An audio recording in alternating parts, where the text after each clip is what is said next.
let's say that now this relationship is, of course, established. It has been there for a long time.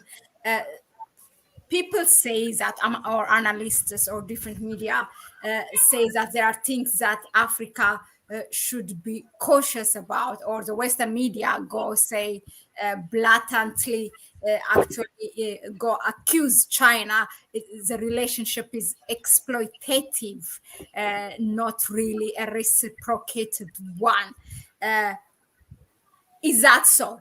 Or what are the things that Africa should be cautious in this relationship that it's having with China? Yeah, I think that it is important, of course, that Africa is cautious. Cautious why? Not because China behaves like the West. Cautious to understand that China has its own interests. Mm-hmm. However much we may have this relationship with China, which is far better, 10,000 times better than the West. Just like what Professor Yanis Varoufakis, who is the former Greece, I think, finance minister, mentioned, that Africa's relationship with the West is 1,000 times. Africa's relationship with China is 1,000 times far better than the West. China behaves 1,000 times better than the West when it comes to the African continent. Regardless of that, I think Africa has to be cautious in a way that we have to define our interests. Mm-hmm. When we are going. This is one thing which we have to be very careful about as Africans. We should have our interests defined, that this is what we want to achieve. As Africans, this is what we want to achieve, because China is coming as a unified entity. And if we do not define our interests, that is where we are normally trapped.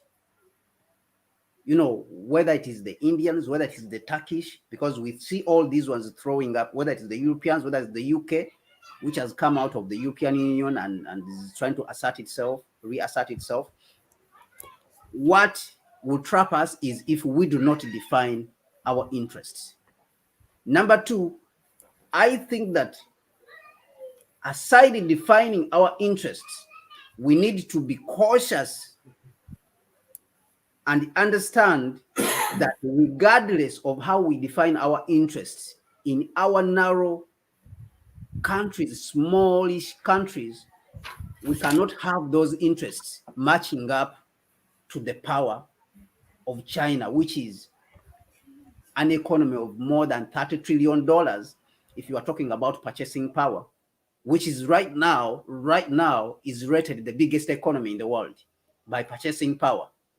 Is bigger than the United States right now.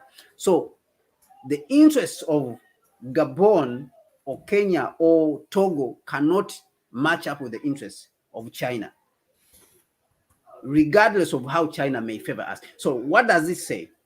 This means as Africans, we need to be vigorous, work vigorously in the direction of unifying our interests, banding up our infrastructure interests.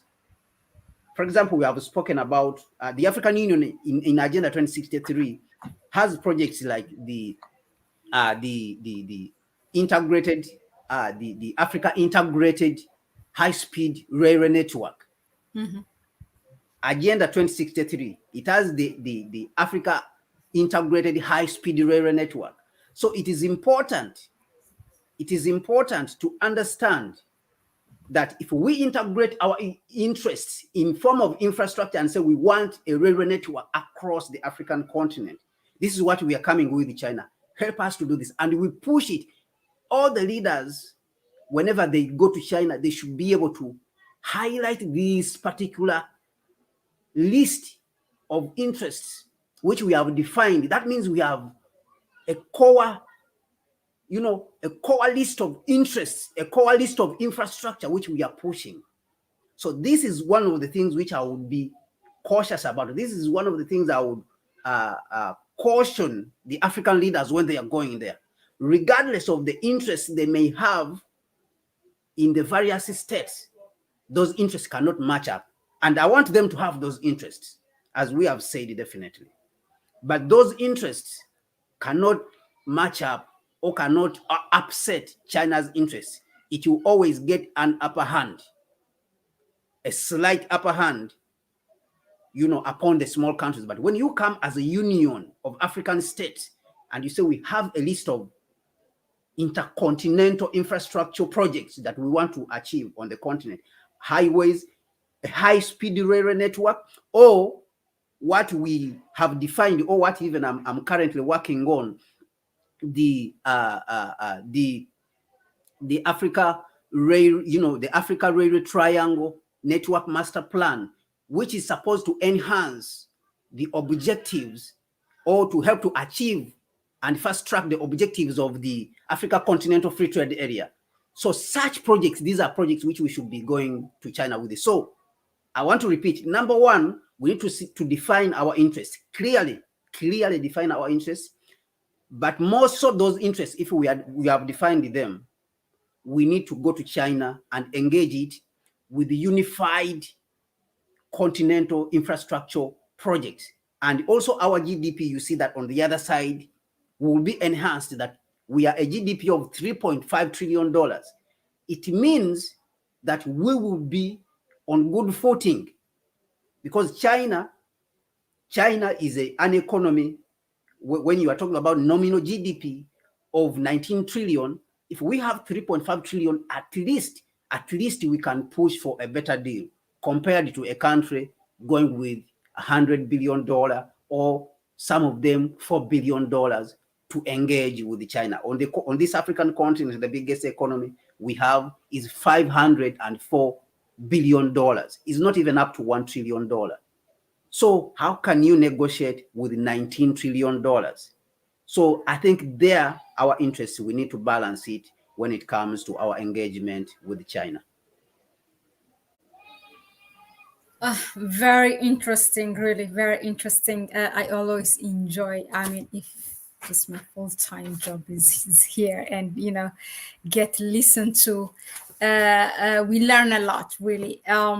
Important point from what you said is that China, you said, I'm quoting you, quote, I want China to have that interest, and they may have an upper hand because they are stronger economically, but that should push us to unify, and so that we can be competitive, and remind the continent that this time around we cannot continue like this, so we have to unite and come with a better deal. I'm sure, I hope I understand correctly. Now let me just read some of the comments here. China gives us money to build our country, not food aid. Like the West, we African, we can feed ourselves. Another audience is that China has been, or CNS, he said that China has been providing financing and technical support for infrastructure, while the West provides finances for projects like democracy, human rights, freedom, or etc. Wondering, so the same commentator continues, wondering at what point a democracy project will generate return to enable repayment of the financing loans. I think that's well said. Yeah.